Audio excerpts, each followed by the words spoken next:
I'm Christine Frizzau, keeping an eye on Capitol Hill, where Democrats are hoping to put Republicans on the record on a number of issues, adding amendments to the so-called Big Beautiful Bill in an all-night vote-a-rama. But will the GOP use of the reconciliation process work, given several concerns from fellow Republicans?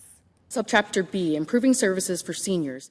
You could call it Sunday story time inside the U.S. Capitol. In accordance with subparagraph B or The entire text of the 940-page so-called Big Beautiful Bill read aloud, a delay provision insisted upon by Democrats, all of whom oppose the bill. On this one, this is tax cuts for the wealthiest to end up cutting health care.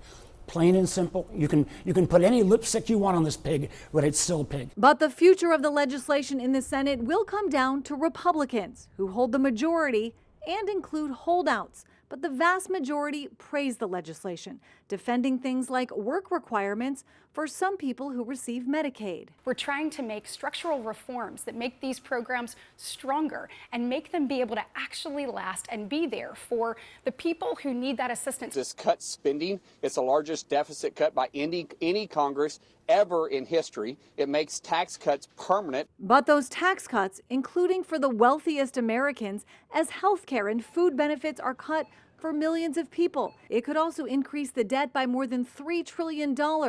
These are among the reasons some other Republicans oppose the bill. Former Trump partner and friend Elon Musk calling the bill political suicide for the Republican Party, accusing the Senate version of giving, quote, handouts to industries of the past while severely damaging industries of the future, likely referring to increased support for coal and cuts to clean energy.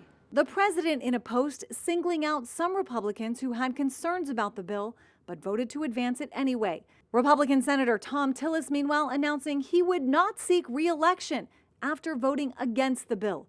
In a post writing, leaders who are willing to embrace bipartisanship and compromise are becoming an endangered species.